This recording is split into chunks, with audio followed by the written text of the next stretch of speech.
Saya Yasir Neneama masih menemani Anda di Kalam Hati. Insya Allah sampai ke hati. Sebelum kita lanjutkan tausiah dari Kang Rashid, saya ajak teman hati yang ada di studio maupun yang ada di rumah untuk simak sebuah artikel berikut ini. Kita lihat ini di artikelnya. Ya, nah itu di artikelnya. Penelitian terbaru mengungkapkan saat hari libur tiba, suami akan banyak bersantai sementara istri akan lebih bekerja, lebih berat gitu. Nah, termaksud mengurus anak dan juga melakukan pekerjaan rumah tangga lainnya. Melalui penelitian ini diharapkan setiap suami atau istri bisa saling peka terhadap tugas dan tanggung jawab mereka masing-masing. Dan tentu saja harus saling menolong tanpa ada tendensi apapun. Nah, Kang Rashid, dalam Islam sendiri sebenarnya diajarkan tidak pembagian pekerjaan antara istri maupun suami dalam sebuah rumah tangga?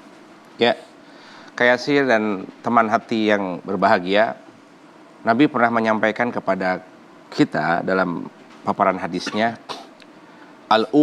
madrasatul ula wal ab mudiruha. Ibu itu, istri itu adalah madrasah pertama anak-anak. Wal ab mudiruha, sedangkan ayah atau suami atau bapak adalah sebagai kepala sekolahnya. Ibu madrasah sekolahnya, sang ayah kepala sekolahnya. Tugas kepala sekolah adalah membuat sekolah nyaman. Tugas kepala sekolah membuat visi misi sekolah. Tugas kepala sekolah adalah menentukan evaluasi bulanan dan aturan. Itu tugas kepala sekolah. Sedangkan tugas madrasah, sang istri adalah menyiapkan kenyamanan di sekolah.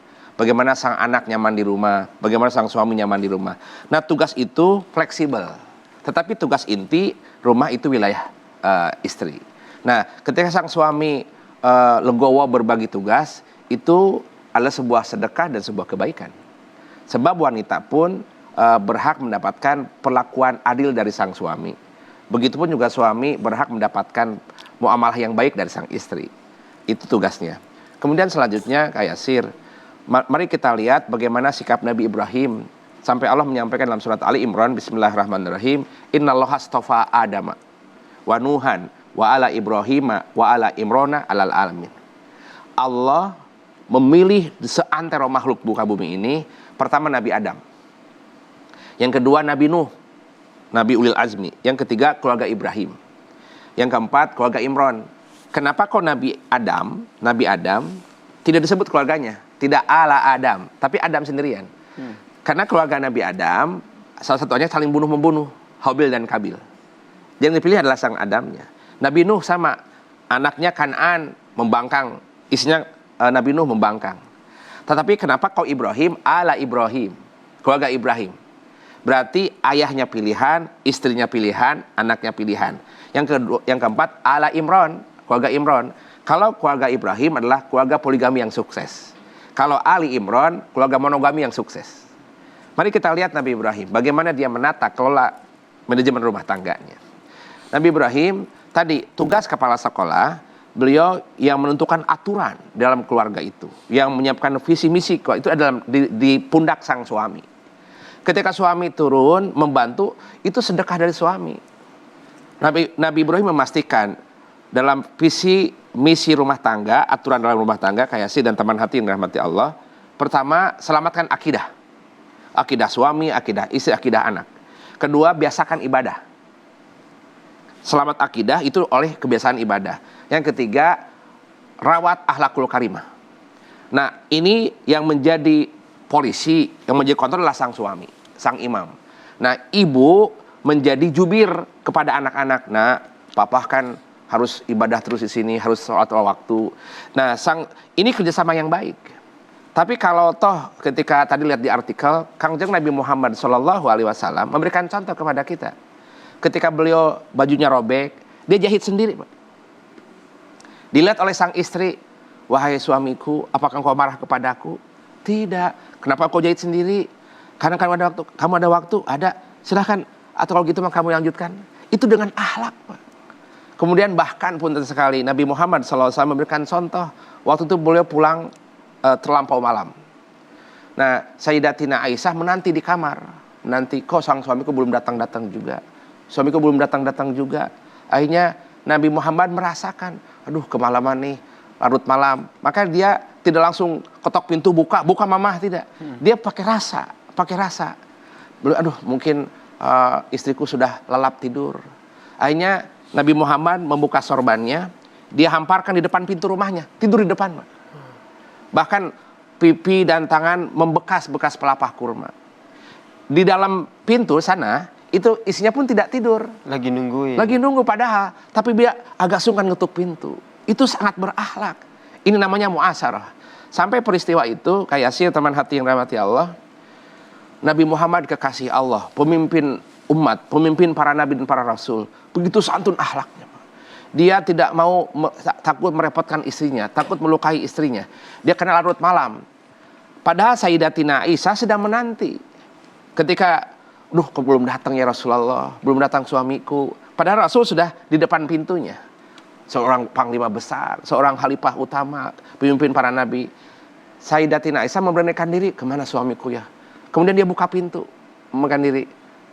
Dia coba bayangkan, melihat sang suami kekasih Allah, terlihat sedang berbaring di depan pintu.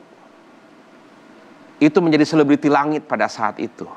Saksikan wahai para malaikatku, kekasihku Muhammad Rasulullah SAW. Sang suami yang hebat, yang penuh akhlak. Dia begitu santun kepada istrinya, begitu sang istri santun kepada suaminya. Ini sebuah akhlak yang hebat. Nabi, kenapa engkau sampai Sayyidatina Aisyah meluk? Kenapa wahai suamiku kamu tidak ketuk? Aku khawatir engkau sedang istirahat. Akhlak yang hebat. Kalau akhlak ini ada di rumah tangga Indonesia, ini akan melahirkan anak-anak yang berakhlak. Maka pun sekali, ketika rumah tangga baik keturunannya. Ketika rumah tangga buruk keturunannya.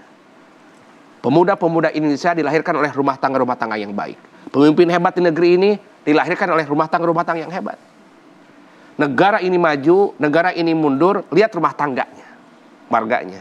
Maka ketika ada sang suami berbagi tugas dengan sang istri, mangga tuh. Gak apa-apa ya, Kang? Tidak apa-apa, ada pembagian tugas. Ada pembagian tugas. Sampai dalam surat An-Nisa ayat 34 Allah menyampaikan ar-rijalu qawwamuna 'alan nisa. Bahwa laki-laki itu memimpin wanita. Kenapa? Bima fadlalu alaihim ba'dhum ba'd. Karena laki-laki itu diberi kelebihan oleh Allah Subhanahu wa taala, dikasih kekuatan, bisa nyari nafkah. Bahkan beliau memberikan nafkah. Suami berkewajiban memberikan nafkah kepada istri. Sang istri tidak berkewajiban kepada suami. Itu kan pembagian tugas dong. Kalau sang suami di luar menjaga, kemudian sang istri di rumah merawat.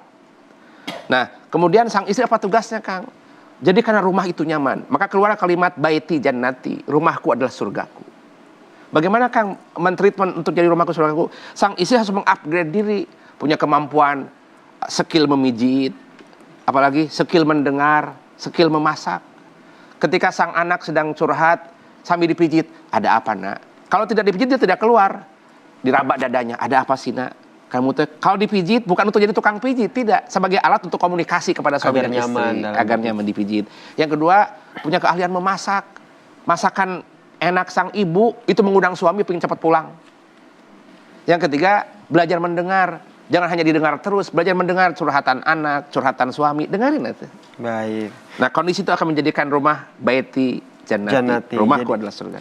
Jadi menjadi sosok kepala keluarga yang baik juga ternyata harus bisa berbagi pekerjaan ataupun berbagi tugas di dalam rumah tangga antara istri dan juga suami.